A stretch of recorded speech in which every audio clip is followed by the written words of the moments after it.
Hello and welcome back to the 11th episode of Conversations with a Martial Artist. We've had a little hiatus over the Christmas New Year period, but we're back now 2024 with the first episode kicking off today. My first guest of this year is Baum. He's a Wing Chun practitioner practicing the CSL lei system and a former MMA fighter. He's dabbled with a couple of different combat sports and martial arts in his life, but fundamentally a Wing Chun guy. Loads of experience, really fun guy as well, very interesting, a lot of useful insights on traditional martial arts and combat sports. Definitely a lot to gain from this, so please do sit back and enjoy, and don't forget to subscribe to the podcast and go and follow Aaron. I've put all of his links in the description. Thanks. First of all then, Aaron, thank you very much for sitting down with me. I know it's been a bit of back and forth and trying to get it pinned down, but we're there. We'll get there. Always get there eventually. Exactly.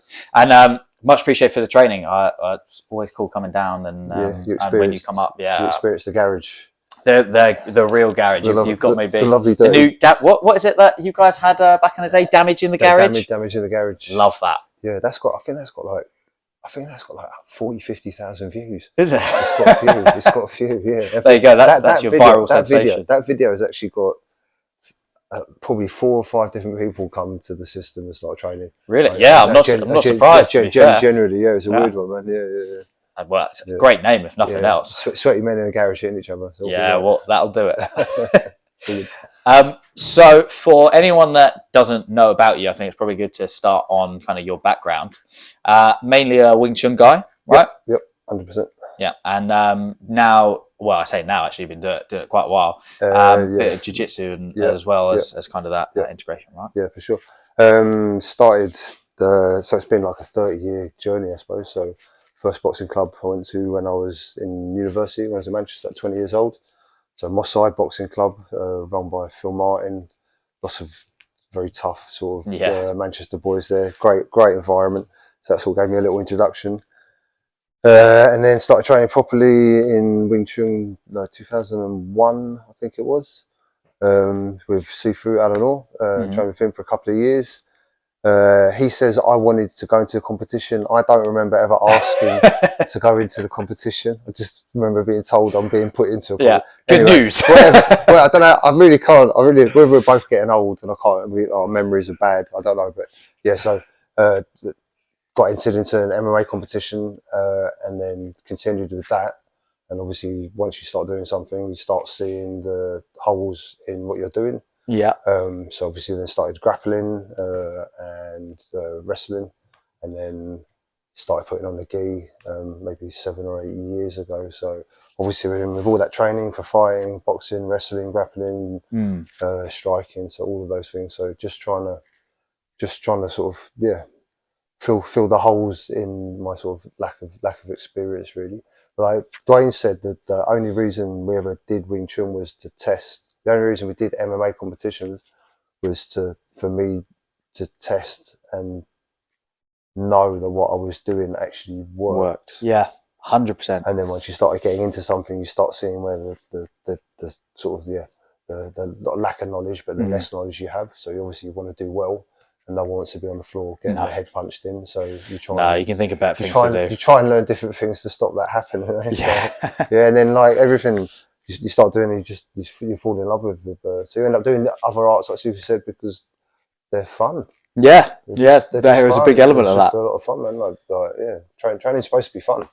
Training's supposed to be fun. You know, like you're there to learn how to fight, but you should be enjoying it at the same time. So yeah, definitely. And I think that's what's interesting about you guys, and I mean the whole team that you guys formed at the time doing that, was you guys are real pioneers of doing that, especially within Wing Chun, because people don't traditionally associate Wing Chun as a very MMA type thing, or even any combat sports really. There's very little success outside of you guys of that happening. And you guys made a big impact on the Wing Chun world in that way, and I think changed a lot of perspective. It was definitely mine. I mean that's why I like coming down training with you guys and things like that.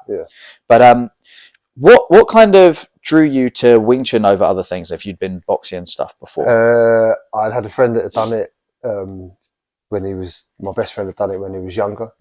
I watched a lot of Jackie Chan and a lot Sure. of Bruce films. Yeah. So Wing Chun was always in there. It looked cool as fuck. That's it. Yeah. Not gonna lie, if you're there chopping people to the head, and like, it looks amazing. It looks amazing. Also, when I started, so 2000, 2001, there wasn't much MMA at all. Sure. There really I wasn't. guess. Yeah. So it was like maybe 2 jiu-jitsu schools in London. So really small amount of people doing MMA. So a lot of I think back in the day, a lot of the, not to say tough guys, but a lot of the guys that wanted to fight and experience like sort of more violent situations, they did Wing Chun.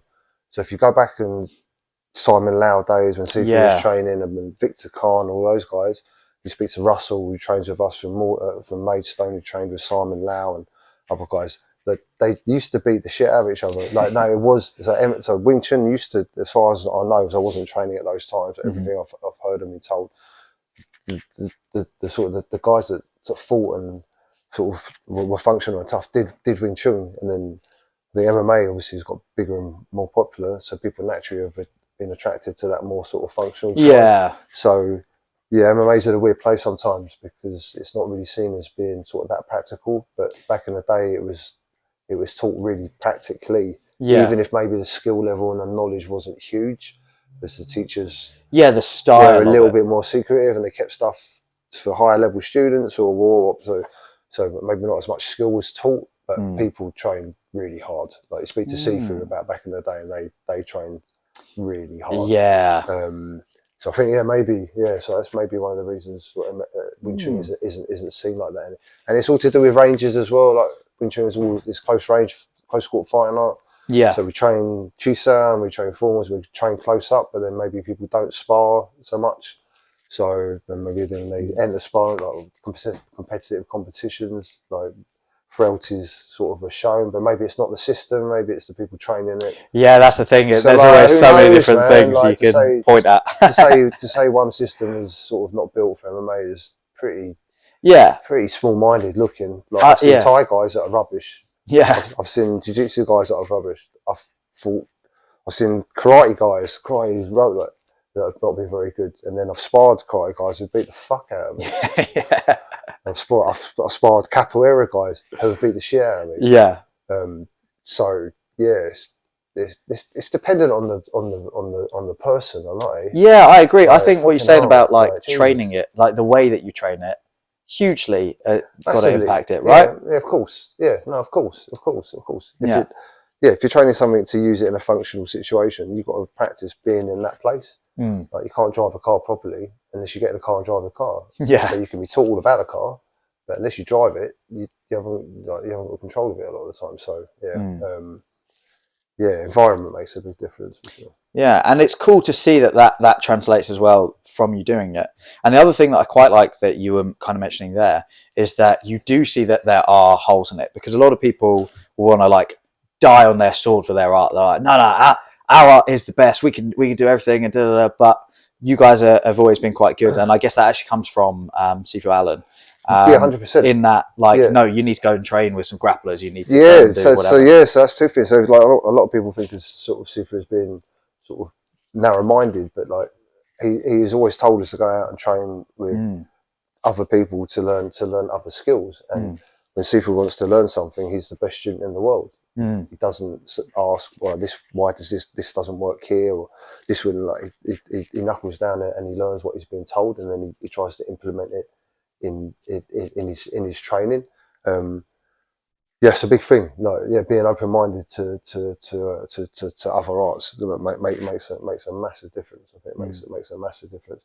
And what's the first question? The first part of that question. I can't remember. Just about going to train with other styles, like the grappling and bits like that. Yeah, and I think you have to be intelligent about it. So every art comes from a place that is affected by its landscape, its culture, its people, and its environment. So the art reflects the environment that it was used in originally.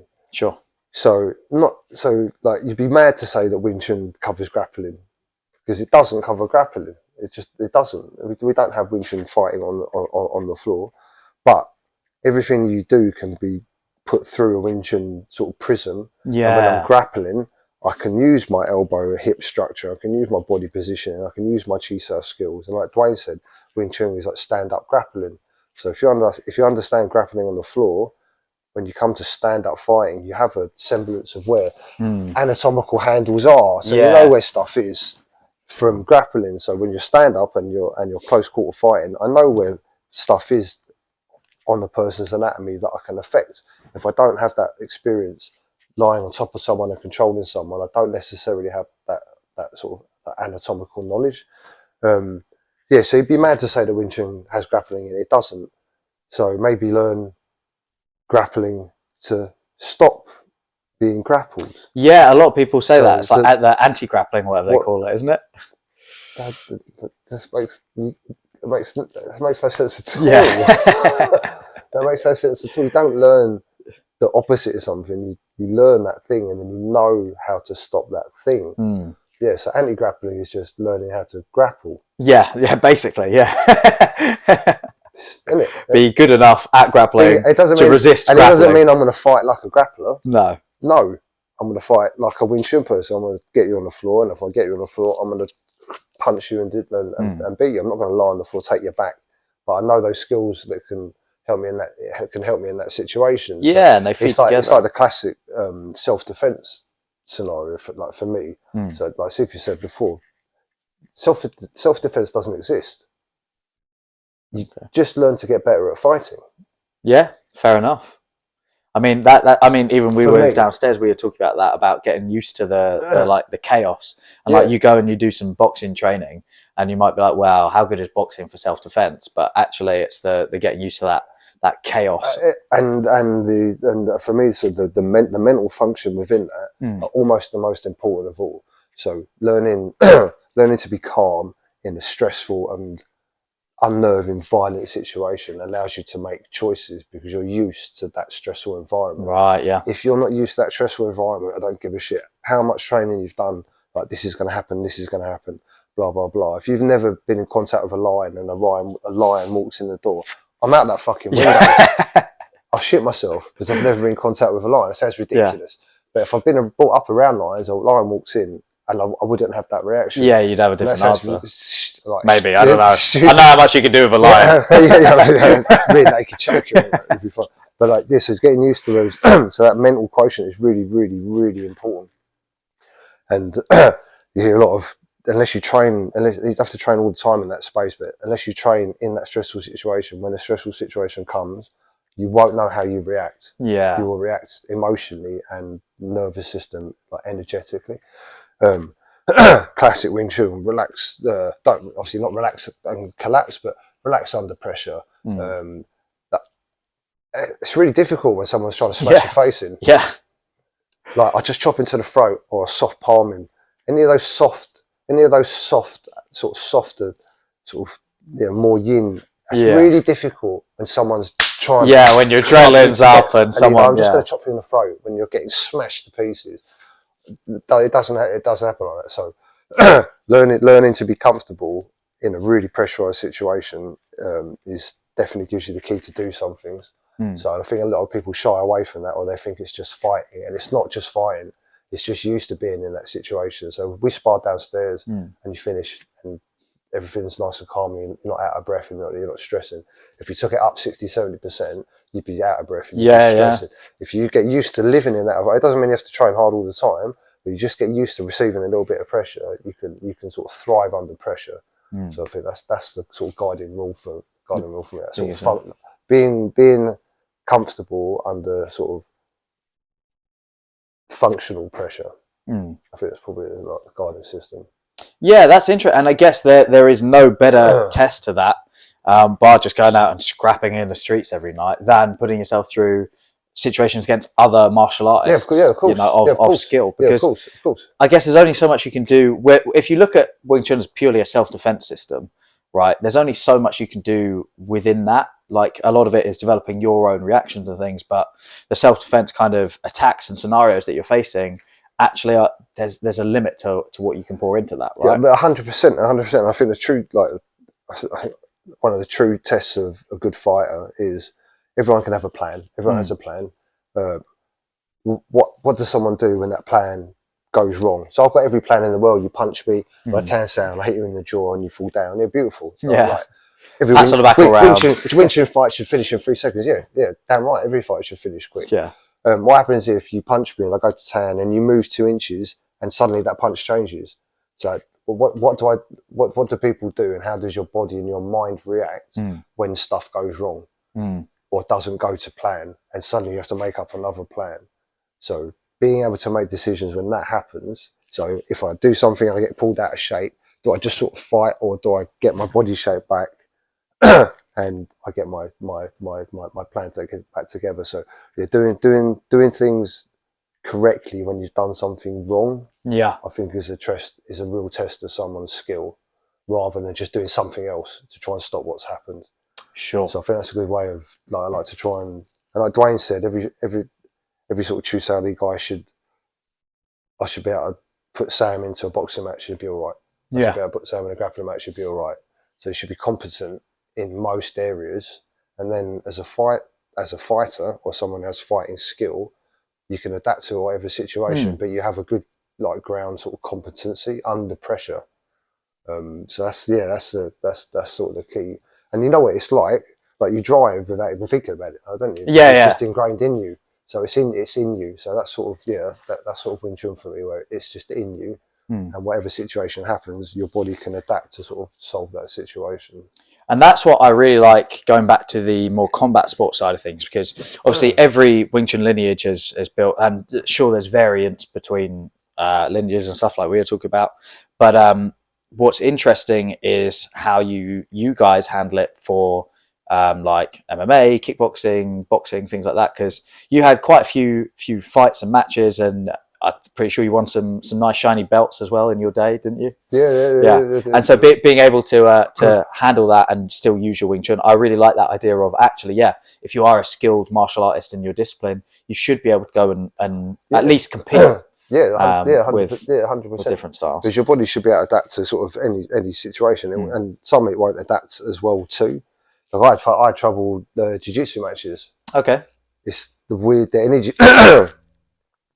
the whole sort of setup and energy is just a bit strange for me, because it's really friendly and everyone's sort of nice, and then you sort of get on the mat, you shake hands, and you sort of, and it's like you're fighting without fighting. Yeah. Which that's just me. It's weird, and like, whereas you need a bit of that energy. Whereas if you're fighting, you know you're fighting, so that energy, so it's but that's me. Yeah, other people are great at jiu-jitsu matches. So it's different. It's different for sure. So what have you actually competed in then? Because it sounds like you've done a bit of fucking everything.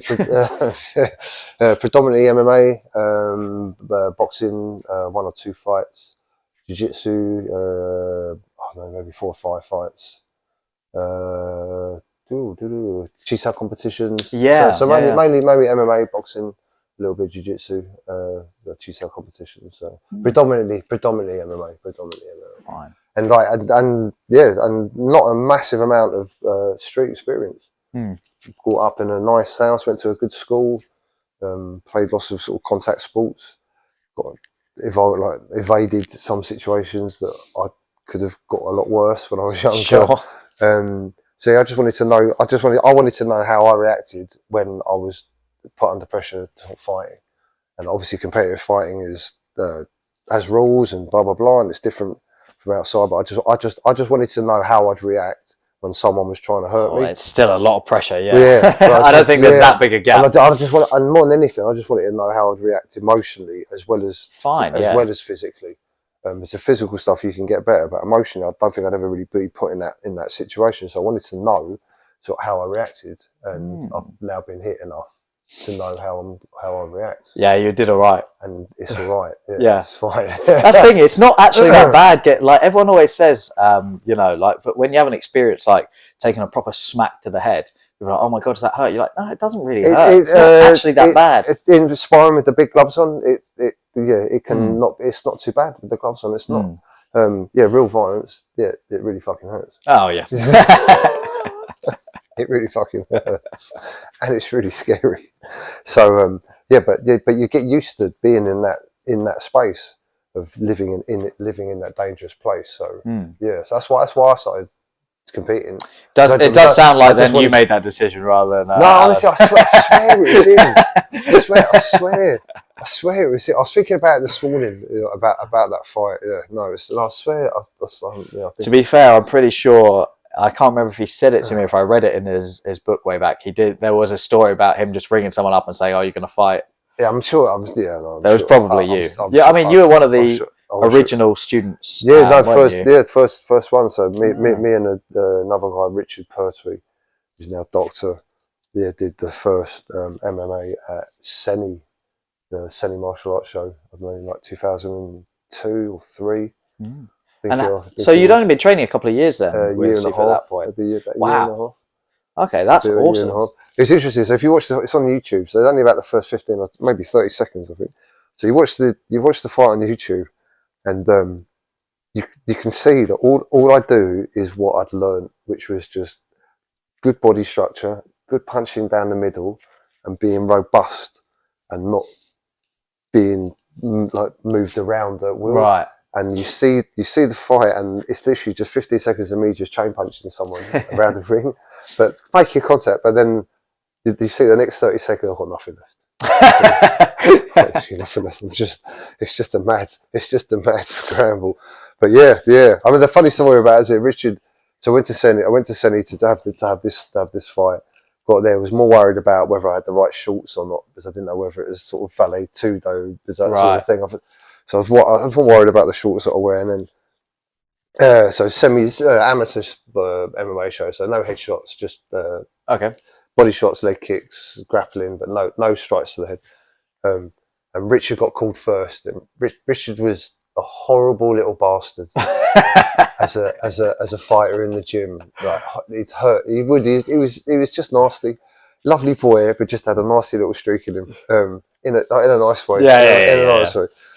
So he's lethal in the gym, and then he got called to his. I don't mean to. So embarrassing Richard.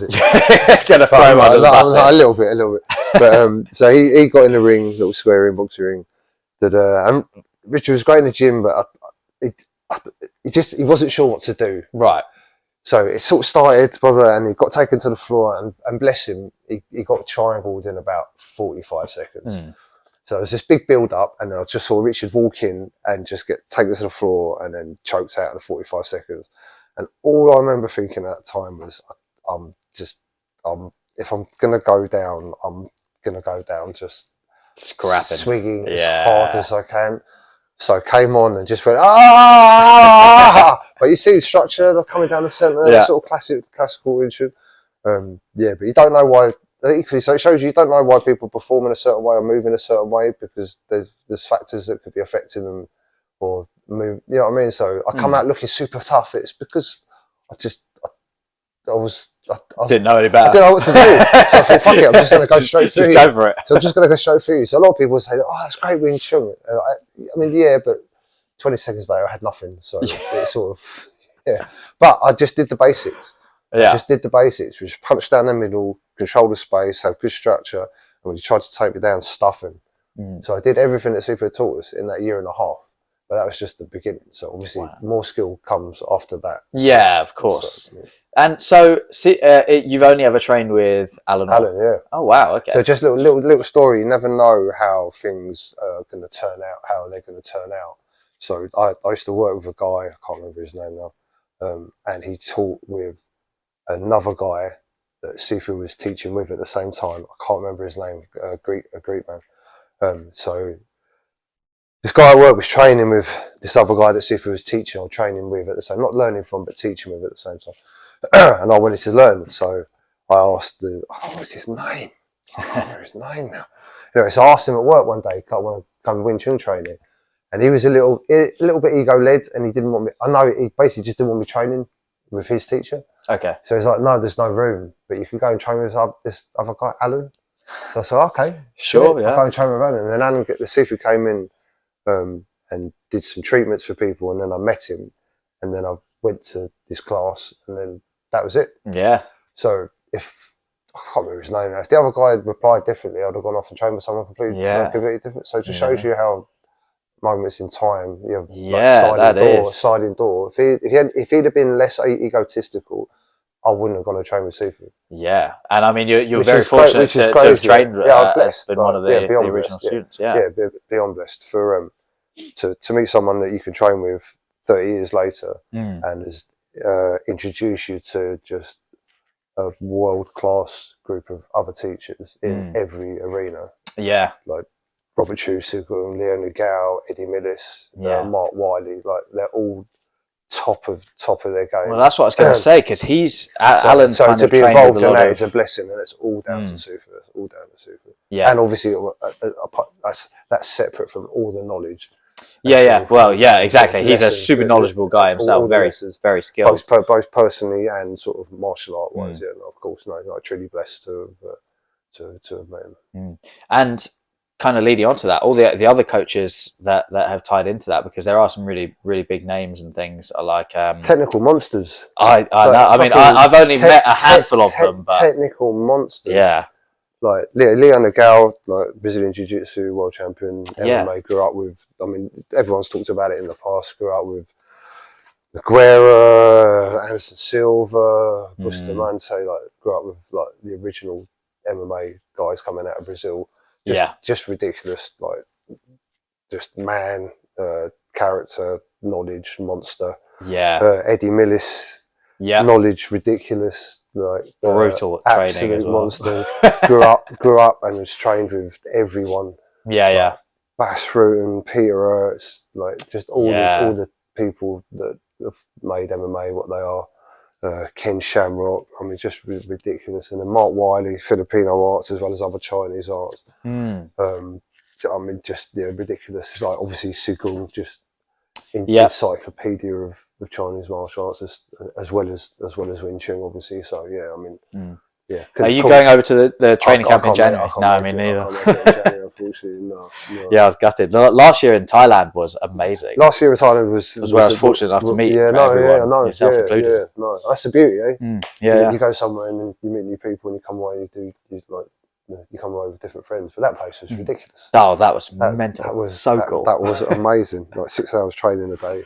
Yeah, I know, and again, just all those top guys like Sifu Vic and Pete. And, So there's so many I haven't even mentioned. That's it. Yeah, I haven't even mentioned Vic or Pete. So. But that's the thing. Yeah, so many of these guys that you came up with and learned under, just what an incredible team. And I think it's had such an influence on how your lineage of Wing Chun has formed and like made such a big impact. Yeah, as well, I agree. Which is really cool. No, I agree.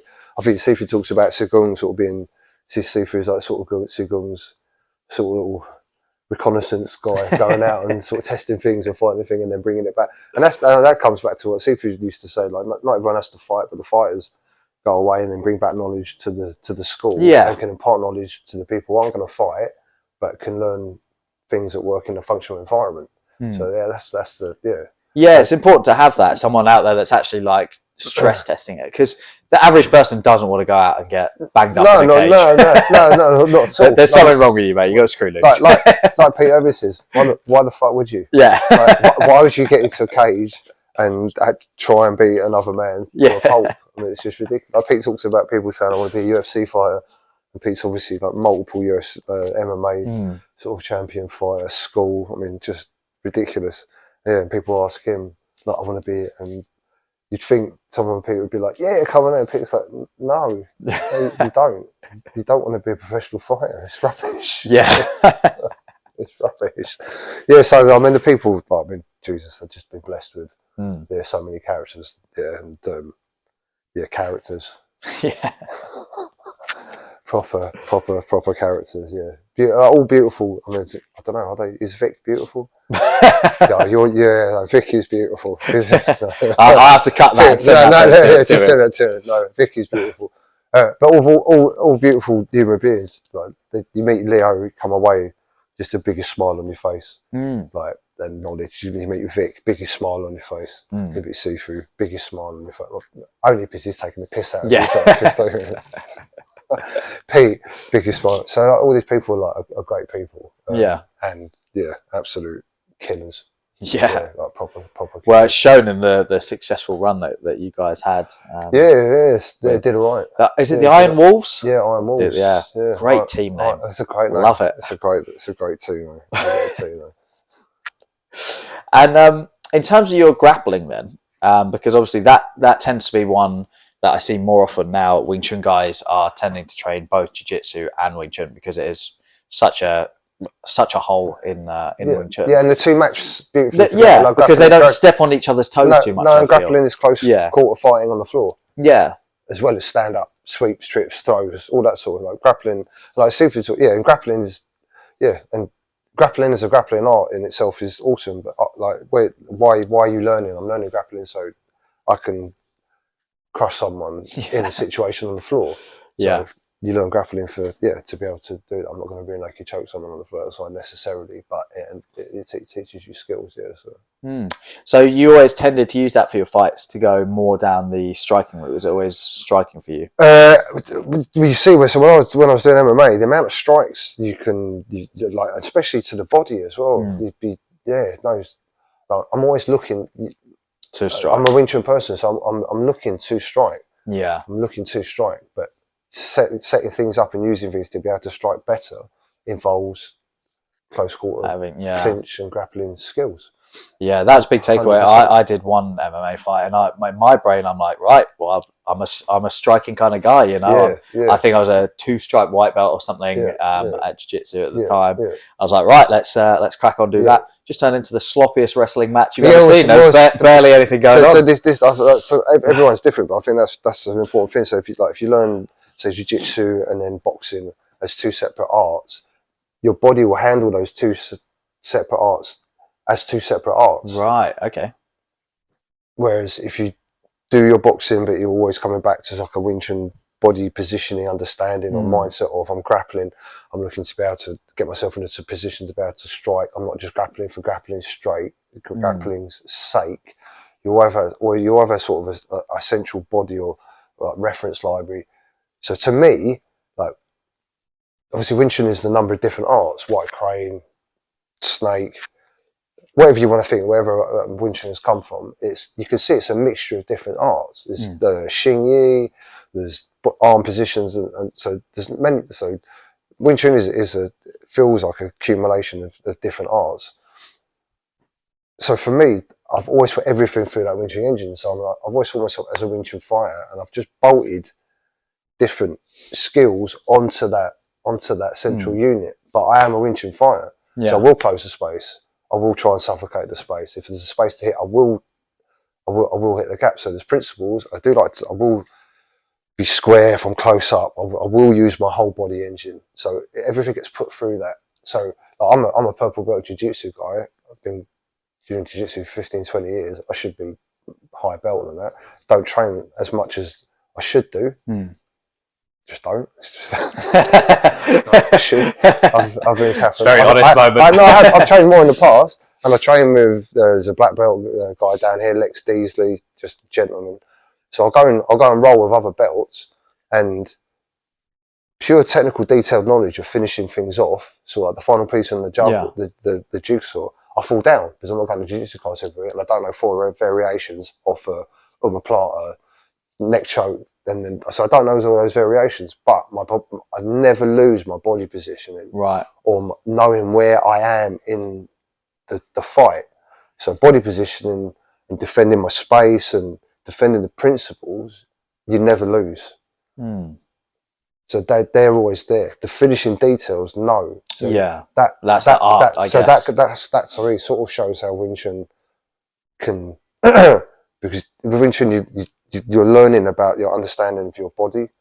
Not a lot of art, but a lot of other arts are, you do this happens, you do this happens. And the skill and the body skill comes with time by doing it over and over again. So by the time you've become a BJJ black belt, you have an inherent understanding of how your body moves. But you can also teach a martial art from the ground up, where from the ground up, you're understanding about body position and body structure and how my body works.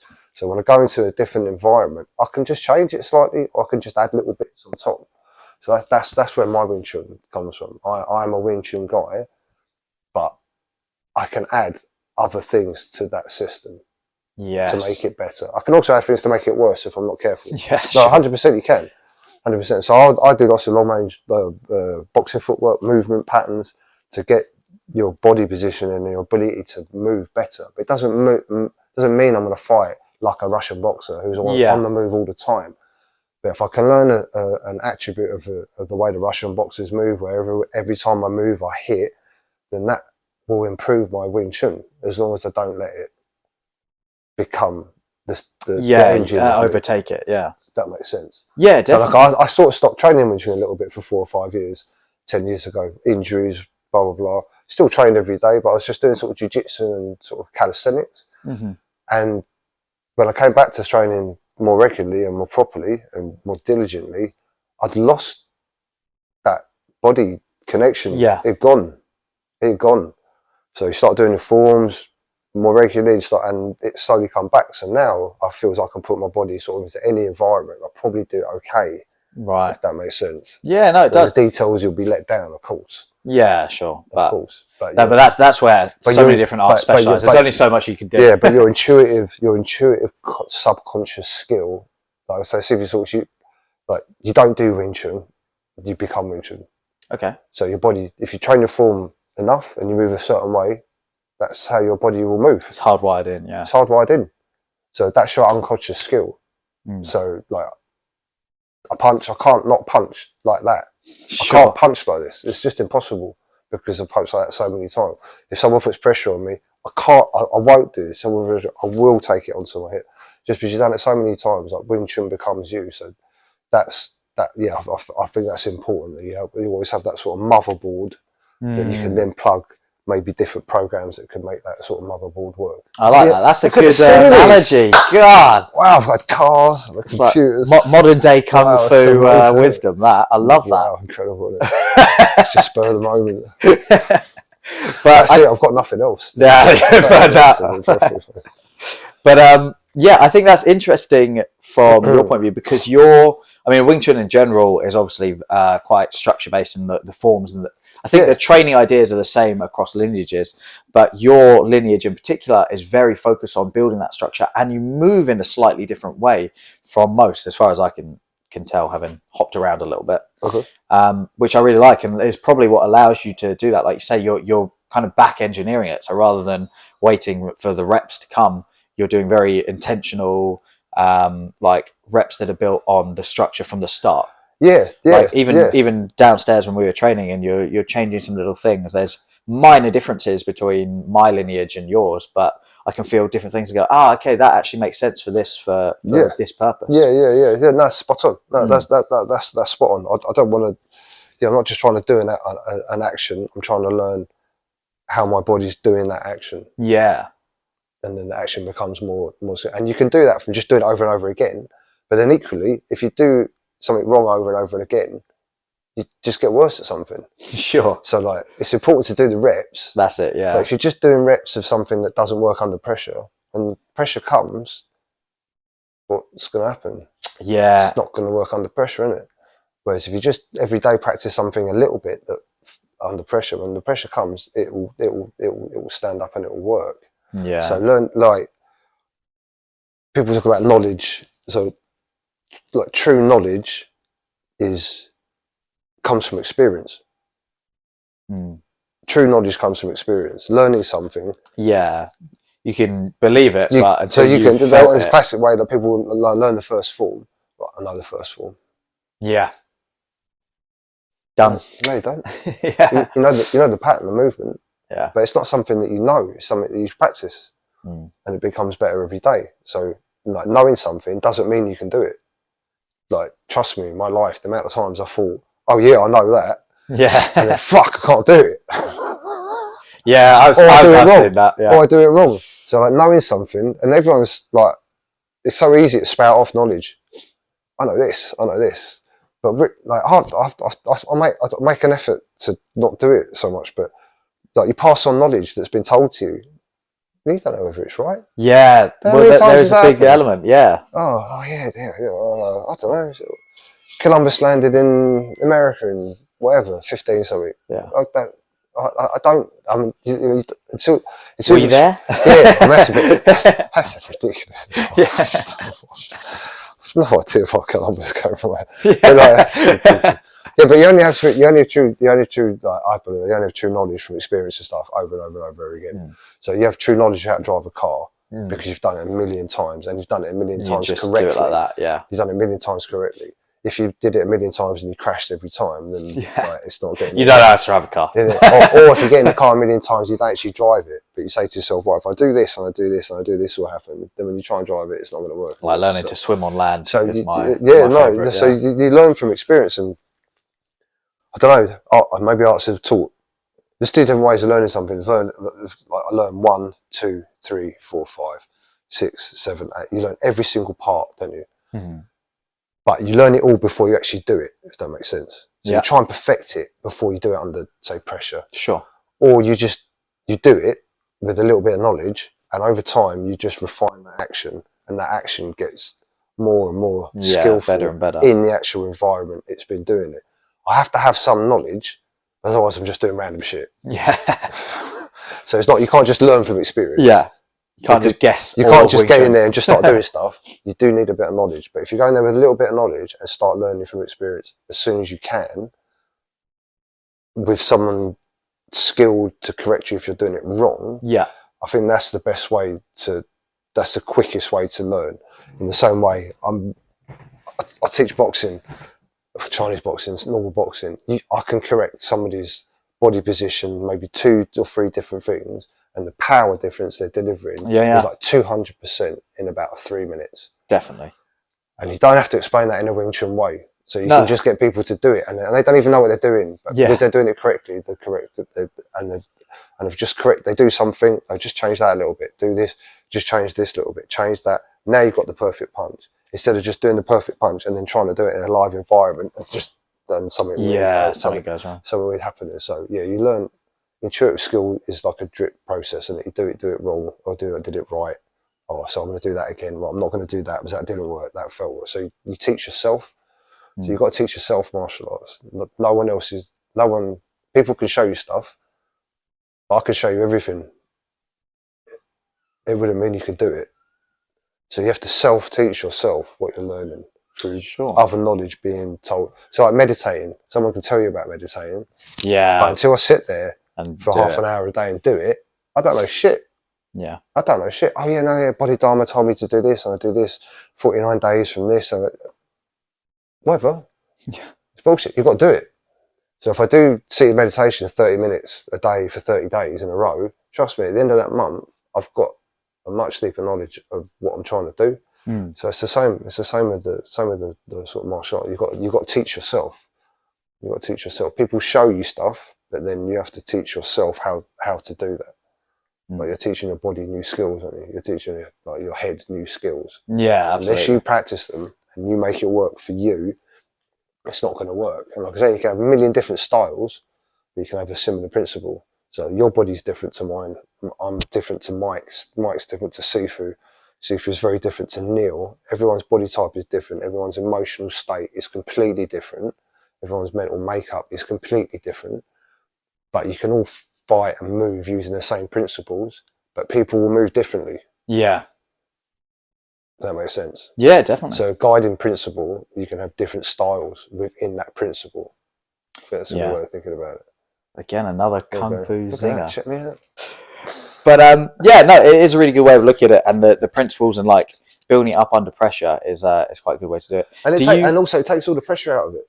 Yeah. So just like for it always amuses me for like a group of people that have fought and competed and been in that sort of fighting environment. Everyone's really pretty relaxed and quite happy and chilled, aren't they? Yeah, normally the nicest dudes you'll ever meet. Yeah, like, they're all the nicest. They're all the sort of friendliest people, and it's a bit of a weird thing. Eh? Yeah, it is a bit backwards, but it obviously does something. I think so. Yeah, I think so. Maybe it's just the brain cells that have been smacked out of you. I've got 2. So I'm fine. And so you're teaching now down here Brighton. in Brighton, and I know you've got students kind of scattered around. Yeah. Because there's not a huge amount of clubs around here, really. There's a few other Wing Chun schools around. I know one of my organisations has a branch. There's a few others. It's not. No, there's not a huge amount. Especially not a huge amount of students. Your lineage for no, especially not. CSL, So probably about maybe 6 or 7 people in Brighton. Maybe 6 or 7 people that are sort of private classes, but I think the functional side of it obviously turns people off a little bit as well. Yeah, well, that's the thing. Enough, I think we were talking about that with Dwayne before, which is totally fine. It's all good. Yeah, not everyone wants to turn up and get smashed about. You know, and you don't get smashed about all the time, but you do learn to live in that environment. I promise, he's really nice. No, but yeah. So you don't. I think the functionalness is and like we were saying downstairs, it's an art that you don't really see. Yeah, when you're doing it, that's something that's quite interesting, especially when you lose it with the big gloves and things. That can I think maybe that can turn people away a little bit. I want to learn like a martial art. Something that looks very kung fu, and you've got all the funky poses, which is cool, and you can do it all for your health and happy days, and obviously. Do it just because you like it, like you say, it's fun. Then you can just do it, and if you want to, and like I said, if you want to go down and do it, happy days. But I think the important thing is, just know what you're doing. So don't. For me personally, don't be going to a Wing Chun class, doing a few drills, doing a bit of CSL, and then thinking that alone is going to save you in a situation. It definitely won't. Yeah, I do like the live elements that you introduced to it, and especially with the CSL as well. You guys, your lineage, your CSL is quite different as well. Like, I mean, when we do it downstairs, it's fine. I mean, I'm getting pasted, but it's fine. Like, I understand. But when you do the CSL to Gorsao integration that we were doing at the camp a little while ago in Brighton, that stuff's fantastic. Yeah. And I think a lot of places could benefit with doing more of that, because it's no harder than CSL in terms of like how you're getting hit and things, but the energy is so different. And even yesterday I was training with Mike, and we were doing some CSL to Gorsao, and we did 2 rounds, I think, CSL. Heart rate's fine, you're all very relaxed, and then you do 2 rounds of CSL with Gorsao, and suddenly you're like, you're blowing. No, that's 100%. Because it's so much closer to a real fight. 100%. Especially for self-defense wise, I think that's a really good way to transition. 100%. And like we were talking before about, it's like it's momentum, isn't it? So like you start off in CSL in the worst position possible. We could be dead in front of each other, we can hit each other full power, but we're in contact. So as soon as you're in contact with someone, there's that sort of grounding effect. As soon as we part contact, your body's subconsciously, your body goes, I don't know what's going on. Yeah. Because I can't touch you and I can't feel you. So that in itself is generally a little bit distressing. And then you see 2 people spar and it turns into bad kickboxing or bad boxing, because you've got the boxing and then you've got the Wing Chun bit here, and then trying to make the 2 bits sort of fit together so it doesn't really fit. So you see bad kickboxing and then sort of bad Wing Chun when they trying to match those 2 things and blend the 2 things together is probably the most difficult thing. Like if we're chest to chest and we stand and we do Wing Chun, I should be fine. Because I'm here. Yeah, and I should be fine. I should immediately be fine. If I'm here and you don't know what's going to happen, and that idea of momentum, landing on you, so 80 kilos coming at you at pace, then that fires fight or flight, and then you go to a stress result, and then you're not doing Wing Chun at all. No, that gives you the reaction that person's after. Yeah, exactly. So to me, that's almost a bit. If you want to put your Wing Chun into like a more sort of dynamic fighting environment, that's the bit you need to master. That non-contact to contact, and it's not about just walking in. Someone just slip and smash you in the face. Yeah. So I can't just walk down the middle. It's not possible. Yeah. So that living in that environment and getting better in that environment then allows you, when you get close, to use your sort of more sort of classical. Obviously, there's long bridge in Wing Chun as well. Yeah. Of course, there's long bridge and third form and pole and all that. Of course, but it's not a massive part of the system. But first form is sort of it all feeds back into the first. Yeah. So handling that sort of that boom, that momentum clash of people landing on you and charge.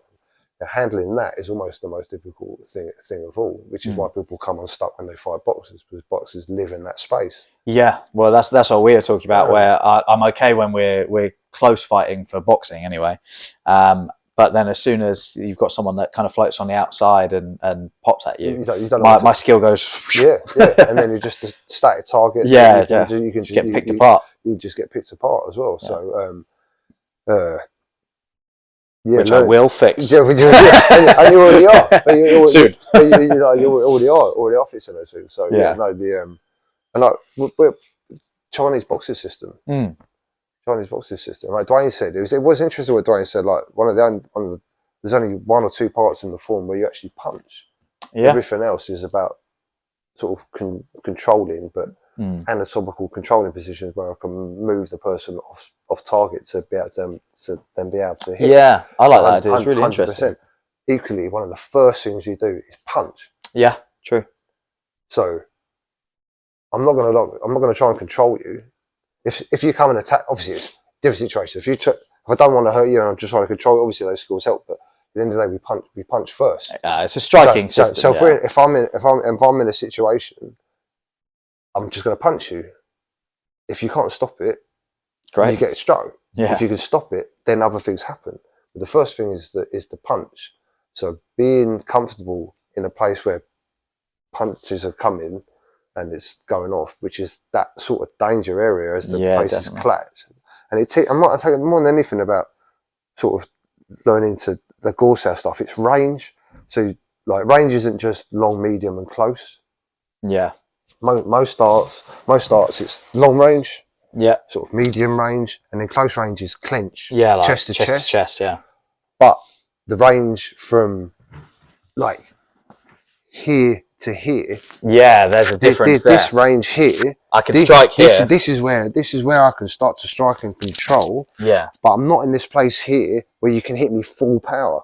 Yeah. So I want to be close up and controlling you, or just here where I can move you around in this little 6-inch square. But I've got to realise that I'm in that place by learning to be here and knowing that this is a danger place. And then this is a safer. So the danger point is here because you hit me full power here. This is the worst place of all. Here you can't get me so much. If I'm close in, you can't really you can't really do the damage because I'll close you down. So the most dangerous place is to be all here. The way on the end. Yeah. So practice being there to be able to get where I want to be. Yeah. Don't ignore this. Yeah, if you can handle the worst bit. Don't think, oh yeah, well, forget about this. I'm just going to get close. No. Yeah. Or be here and just be doing like bad boxing. No, I want to be like control-ish, so I can get through and come through that gap. So yeah. So live in the worst place possible to then make everything else a little bit better. Yeah, it's a good way of approaching it because it's like you'll be able to. It's my psychotic way. Yeah. Seems to work for you. I don't know. I don't know. You should have seen the face 20 years ago. Yeah. It was even worse. And then for your Wing Chun training, do you still then... how are we for time? That's all good. For your Wing Chun training, do you still use a lot of the traditional stuff as well? Like, do you do all the knives and pole? Yeah, I do. So pole. Knives, I haven't concentrated so much on, to be fair. Pole, dummy, so air dummy. I do a lot of air dummy. So air dummy and pole are the main things. The pole enables you to start handling weight, being away from your body and having sort of long bridge control. It definitely shows you how hips generate power and to the extension of your arms. Dummy is obviously sort of invaluable. Air dummy especially, because you're having to judge where you are in time or space, so you're sort of mapping those situations. Like I said, Wing Chun, you can get really complicated. So do your form every day if you can, 20 minutes. It's that simple. You just do your forms every day. Do your chisa. Do some drills. Yep. Spar. Clinch. If you do those things, if you do those 5 things, your fight competency goes through the roof. Yeah, for sure. So I'm not looking to impart my Wing Chun in the fight. I just fight. But my Wing Chun comes out in the way I move in the fight. Because obviously principles get close. Yeah. Yeah, but so the Wing Chun training for me is do your forms, do some drills, do chisa, clinch, spar. Yeah. You'll be good. Yeah. Like you'll be good without even having to question, where is my Wing Chun in this? Like people always looking like, where's my win? I want to try. Yeah, it's almost a pointless question. So instead of no practicing... Thai fighter fights and goes, oh, I want to make sure this looks like Thai fighting. Yeah, sure. They don't.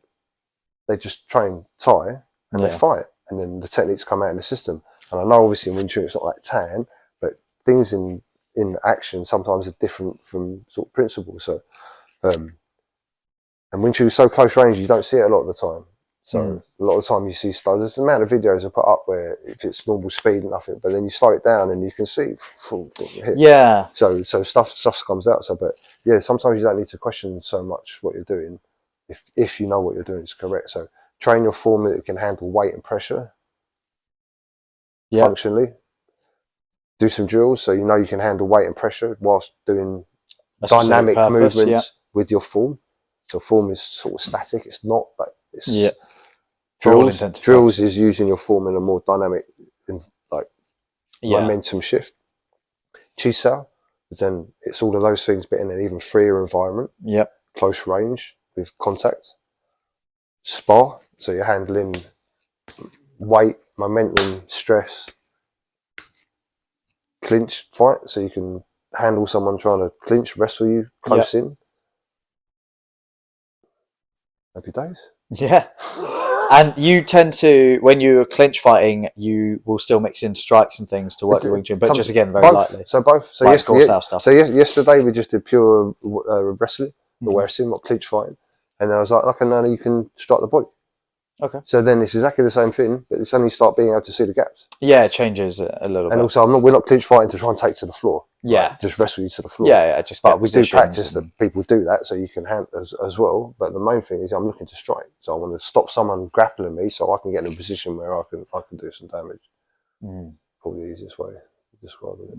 And we were doing a lot of body sparring downstairs as well, which you were talking about, which I really like. Yeah, damage in the garage. Yeah, yeah, you can hit.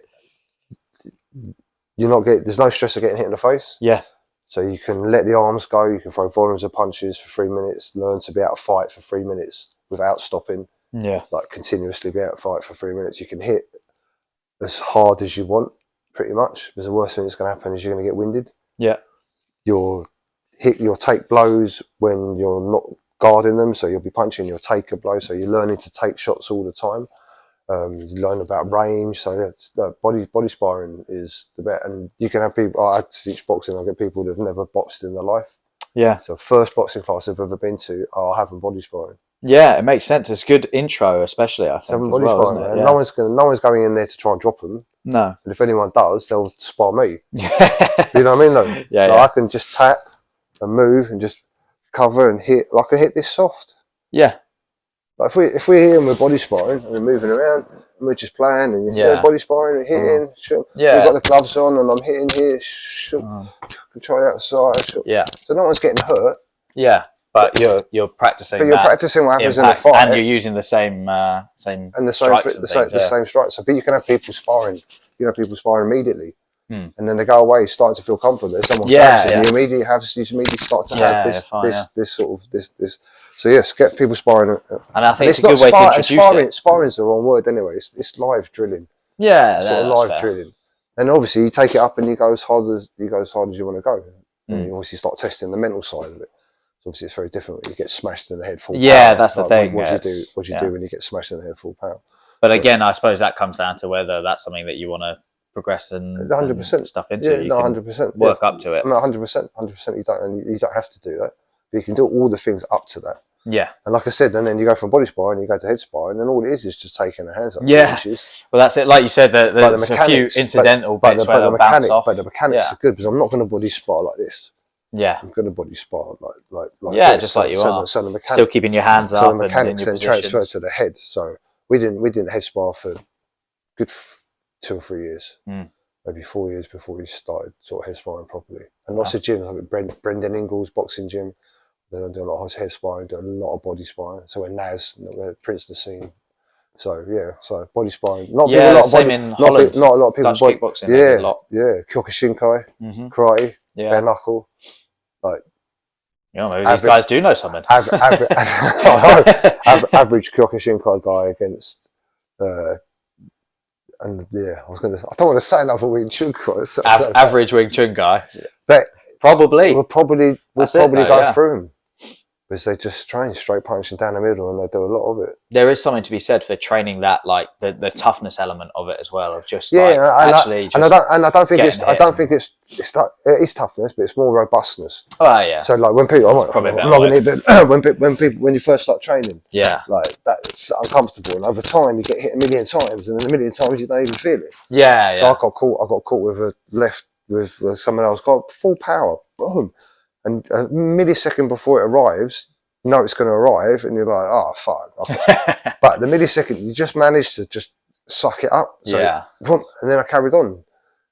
So that's invaluable. Yeah, that's invaluable. Learning how to take a punch and then carry on. Like I said, what happens when something goes wrong? I could have gone, "Oh fuck," or I could have mentally gone, "Oh, I don't really like this," but it's just like that's happened before. All right. Robustness. Getting comfortable. Robustness is a better way than toughness, I think. Yeah, I like robustness. I don't know what it means. Google that one day. Cool. Well, I think that probably about wraps us up for time, doesn't it? An hour of talking nonsense. Well, there you go. It flies. My God. No, pleasure talking to you, man. Like, I really appreciate it. Keep doing it, bro. Like, keep doing it, man. 100%. The more people you speak to, the different groups of people you've been talking to has been there's always gems of knowledge. I'm definitely stealing your circuit board. Did Dwayne give you any knowledge? Probably some buried in there, in the middle of a rant. The circuit board of knowledge. Yeah, there you go. Happy days. But it's been a pleasure, man. It's been a pleasure. Best place for people if they're interested to come. I mean, contact you directly to train and things. Instagram, Facebook, YouTube. So Ying Hung Wing Chun. I'll put it all on there. Obviously, Sifu Alan Orr, Wing Chun Academy. I think that's probably about it. I teach at K-Pulse Studios in Brighton as well, so I'm teaching boxing, Jiu Jitsu there as well. So awesome. No, I'm pretty easy to find. Yeah, cool. It's hard to miss, isn't it? Well, I'll put all of the description. All the titles in the description. Awesome. That's been a pleasure, bro. Yeah, but I really appreciate your time. Mate, awesome. Cheers, Aaron. Thank you for listening. I hope you enjoyed that as much as I did. Like I say, Aaron is a super interesting guy. Great fun to be around. Lots of useful insights there. Please do show him some support. I've put all of the links on his pages, so please do go and give him a follow and support. And if you're ever in the Brighton area, check him out, and if you get the chance to train with him, I can't recommend it enough. Please do also share this podcast with other martial artists, and don't forget to like and subscribe on YouTube, Spotify and Instagram. Until next time.